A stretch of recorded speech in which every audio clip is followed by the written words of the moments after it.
Hi everyone, welcome to Difference Frames the World, an independent channel where you can see the world differently in our daily uploads. Today, we discuss the tension between the Chinese and US militaries near Huangyan Island when the USS Carl Vinson aircraft carrier battle group made a bold entrance into the South China Sea, and then pulled off to Malaysia unexpectedly to avoid a head-to-head confrontation with the Chinese destroyer. Let us first look at some basic facts about the island before going further into the standoff between the two militaries. Huangyan Island was first mapped during the Yuan dynasty over 700 years ago. In 1279, Chinese astronomer Guo Shoujing used it as a reference point for Kublai Khan, the founder and first emperor of the Mongol-led Yuan dynasty, in a sea survey. In January 1935, China's Map Verification Committee declared sovereignty over 132 islands, including Huangyan Island as part of the Zhongsha Islands, naming it Scarborough Shoal. In October 1947, the nationalist government renamed Scarborough Shoal to Democratic Reef. In 1983, the China Board on Geographic Names designated Huangyan Island as the standard name and Democratic Reef as an alternative. All official maps have marked Huangyan Island as Chinese territory, consistently administered by Guangdong Province and later by Hainan Province. China's sovereignty over Huangyan Island has been affirmed in all relevant government statements before the United Nations Convention on the Law of the Sea, UNCLOS, came into force in 1994. In early December 2024, China submitted the geographic coordinates and nautical charts for the sea territory surrounding the island to the United Nations, following international practice. However, it does not mean that the United Nations supports China's claim to the island, and many wonder if the United States will challenge it, with the freedom of navigation as an excuse, and flex its muscle in the disputing waters surrounding the Huangyan Island, formerly known as Scarborough Shoal.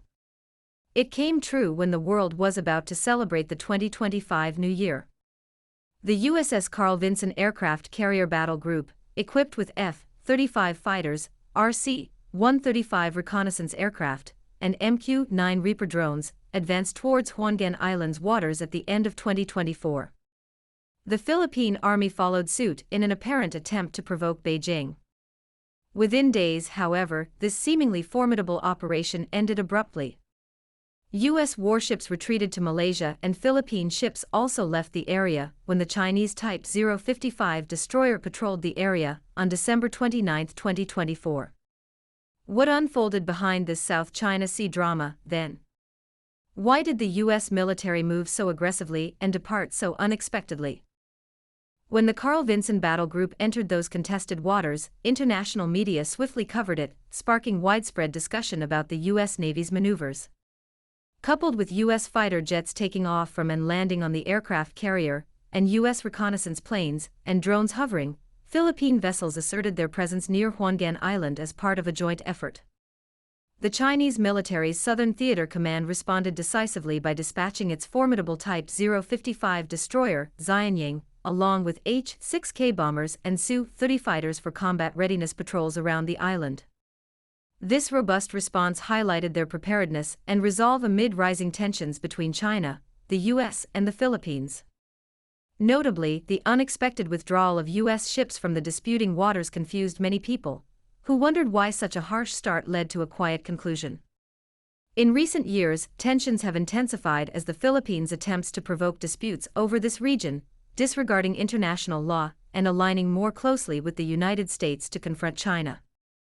The situation has become even more complex with the involvement of the U.S. military, which frequently sends aircraft carrier battle groups and conducts periodic reconnaissance missions in the South China Sea.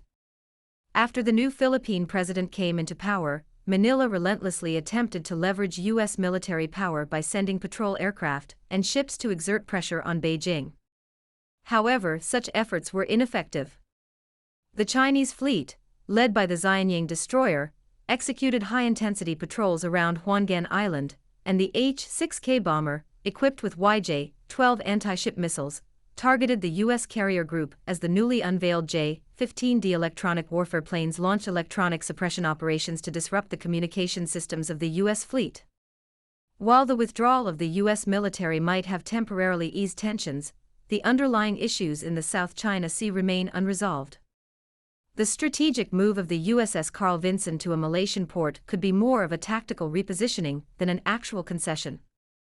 Meanwhile, increased coordination between the Philippines and the United States, including joint military exercises, suggests an ongoing effort to maintain regional tensions. Internationally, criticism against China's actions has grown louder, with some Western media outlets labeling China's activities as expansionism, a narrative to justify U.S. military presence under the guise of safeguarding the so-called navigation freedom. Additionally, certain politicians in the Philippines amplify fears with their China threat theory to support their policies in this region. However, these arguments from Western countries do not hold up under closer examination.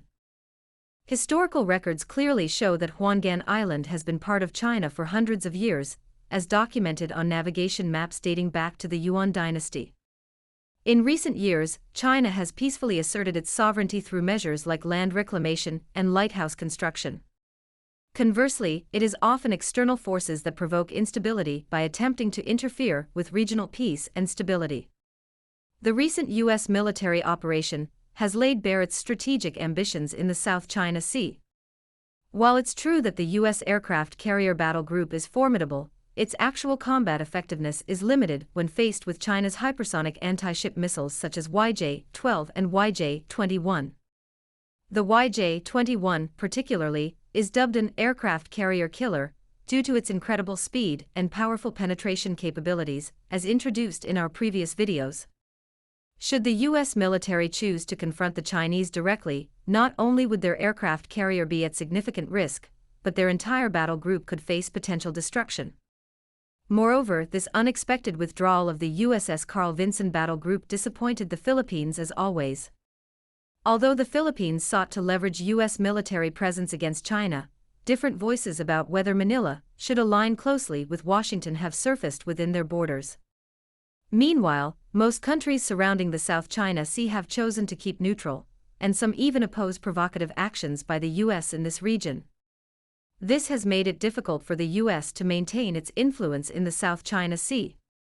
China's resolute response demonstrated its unwavering commitment to safeguarding its sovereignty.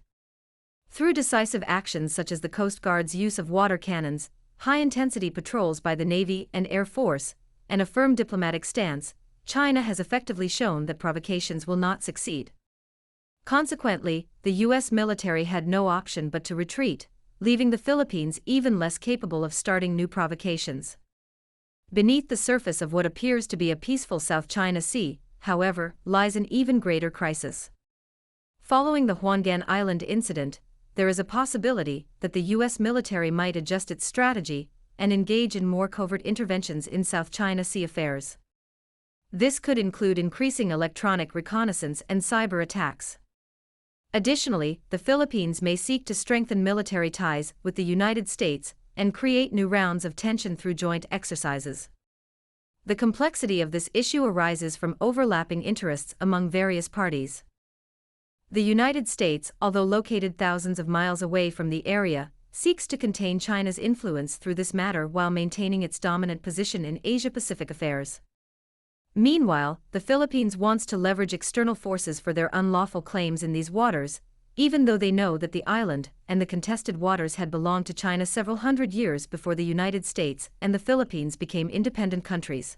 For Beijing, the challenge lies in securing broader international understanding and support while steadfastly upholding its sovereignty, which is a difficult task. The tension in the South China Sea is intensifying due to many factors, with the potential to become a prolonged arena of conflict among major powers.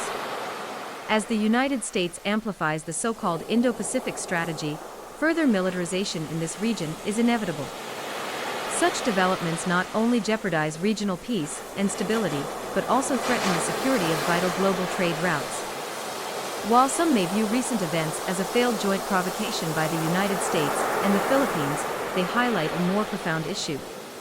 Although the U.S. military withdrew its aircraft carrier battle group to avoid a confrontation with the Chinese, it doesn't mean it will abandon its South China Sea strategy, nor will the Philippines stop its claims to the island and the surrounding waters.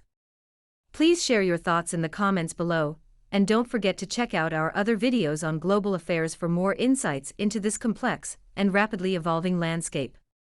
We have included most of our videos in the playlist DFTW videos on the end screen for viewers who have not watched them. For those new to DFTW, please subscribe to our channel for our daily uploads. Like, forward and share our videos with your friends, helping DFTW become a club with 1 million, not 100,000 subscribers shortly. We have over 85,000 subs now, and we rely on you to grow it even bigger.